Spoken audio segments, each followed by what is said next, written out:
got your translation and sort of, and now what? Where do I go? Who do I approach? Or have I left it too late? Should I have done that first? And all those sorts of things. Well, there's a huge number of us sort of early career translators who have just come together under the Emerging Translators Network. Has probably been mentioned God knows how many times on these panels, but it's evolved and it's just become a real great support and information sharing network, and it does shed a lot of light to people who are early career on a world which is very mysterious when you first discover it, and which after sort of several years of trying to inhabit it, I'm still don't feel I've cracked. You know, learning the kind of language of the publishing industry and learning what they want to hear if you've got a good idea. But you know, talk to other translators at the same kind of stage in their career as you, but you can also just approach more experienced translators. I've always found them really willing to help, almost kind of with a political desire to help younger translators. And you know, yesterday I was just chatting to Maureen Freely, and we were just chatting about random stuff, I don't know, Turkish politics or something. And I just thought, well, she doesn't seem too busy, maybe I'll show her a pitch that I've put together. And she was very receptive, and she gave me some great ideas. And she sent me an email this morning saying, sorry, I didn't have time, I had to rush off. If you're around today, I'll try and give you a bit more advice. So it's, you know, I constantly come across this kind of generosity from more experienced translators, and it's definitely worth, and yeah. Well, living in Romania, my relationship is mainly with the Romanian publishers and the Romanian writers, and I very rarely have an opportunity to meet with translators from other languages into English, and so this is one such opportunity now. But can I add a kind of different note, really, to theory, which is a motivation for continuing education, which is cash flow. Cash flow. If you want, I've been a full-time literary translator, sort of having left the BCLT 11 years ago. You know, how do you pay the bills at the end of every month as a literary translator? And I have a very kind of open mind in terms of what I don't think I've ever translated anything I hated, but I translate a wide range of books. I mean, I translate high literature. I translated a book, you may not have heard of him, by an ultra trail runner called Kilian Jornet, who's like a mountain goat going across mountain peaks, and I learned a lot about thigh muscles, which I never knew I had, or I probably don't have anyway, but because I'm not an ultra trail runner. But I did Severiano Ballesteros' autobiography, The Golfer. I've done, books of political science. I always do things that I think I can manage with that they're not going to take me too much time in terms of research, and that I can handle that different kind of register and language. But if you're not going to be able to kind of really establish yourself as a literary translator, if you want to be a full-time literary translator, which is very difficult, without having that kind of broad range. And I also think that this helps you as a literary translator, because on the whole, even writers who write this difficult modernist stuff, they've read they read all kinds of things. They read, they also read the back,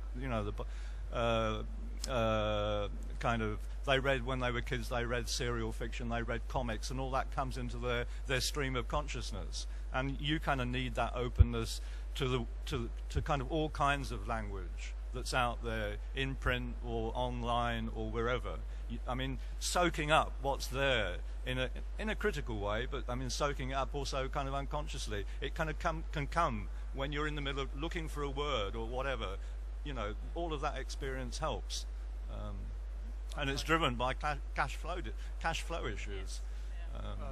I'd like to add to that the hardest translations the hardest to translate is something that's badly written, but this usually isn't the case with literary translations. But working as a translator, I also translate, for example, architectural text in which the the writer isn't a writer, but is trying to sound as if he is a writer, and comes out with all kinds of, you know, guff and uses words without really knowing what they mean. And so this is the hardest kind of thing to translate. In a literary translation, no matter how modernist or complex, it's easier to translate something like that than a text which has been, you know, written by an amateur, as it were. Sorry, but I have to say I've translated some rubbish. But I better not say what it is. we're being watched. And learned something from it?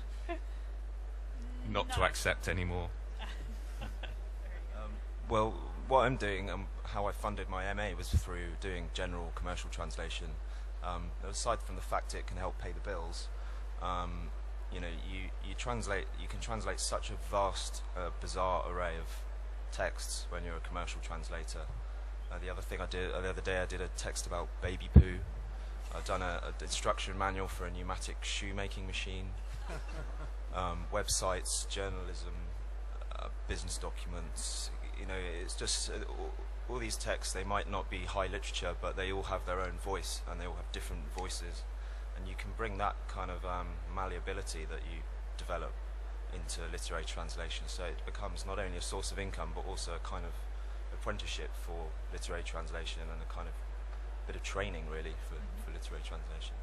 I think it's important to highlight really what we've been saying, that most literary translators do something else as well. Whether it's that you do something else at the start when you're trying to lead into it, which can be the way with getting into freelance translation anyway, or while you are translating. So whether it's that you are an academic who translates, whether it's that you're a translator of non-literary documents who moves into literary documents as well, whether it's that you do something completely different but then at night don't sleep and just translate literature, all of these are quite standard career paths. And the problem is that we don't have a standard career path. I'm very conscious that the clock's ticking and that there will be questions. So just a couple of things coming from so far away, the opportunities to attend all these wonderful face-to-face things that you're talking about are not really feasible. So I'm just wondering if maybe you had something to say about, okay, so if you can't do the physical, what about the virtual? What is there out there virtually? You mentioned the network of emerging translators. What other sorts of things are there that you might be able to access that would be helpful? Well, a great tool is having friends that are native speakers in your source language, and I'm often on Skype talking to Spanish friends, going to them with some, well, what appear to them incredibly strange questions. Sometimes the answer I receive is not the one I expect, but yeah. Yes, I had one which was, tell me about the local drug scene in Madrid for young people. Yeah. I think we've got to lucky we are with the internet as well, because I remember when I was learning Spanish, I'd be about 14. I used to love going to see, clearly I'm not from the south of this country, I'd love going to see my grandma and granddad in Winchester, because the W.H. Smiths there had yesterday's Spanish El País newspaper, and that was my way of getting hold of something. Now, of course, we all know about newspapers, radios and so on that we can get through the internet, but of course reading, you can download books easily. Even though we're being sponsored, I'm not going to mention the K word, but you can even get samples of novels that you can download, as well as websites where you can get short stories, poetry and so on. So there's an easier way into reading some material and being able to follow things. Reading things such as a literary supplement for the particular newspapers that you like, so Babelia for El País is a fantastic one to read each week. I think when I'm sort of feeling bored and want to do something entertaining, there are so many blogs and literary sites, and there are so many that you can't possibly kind of look at them all the time. But I would just kind of, there's one called Book Slut. I don't know if you know that one. It's a very, very good, despite what you might think about the title of it, the name of it. It's an excellent kind of literary site, and good discussions, interesting reviews, interviews, and so on. There's the complete review. So I kind of, every week I'll kind of look at a new website, a new literary website. There's Asymptote, which has been mentioned several times, but there are kind of lots out there, and there's such a high, a kind of sophisticated level of discussion of translations on some of these on some of these blogs and websites that you kind of never find in print.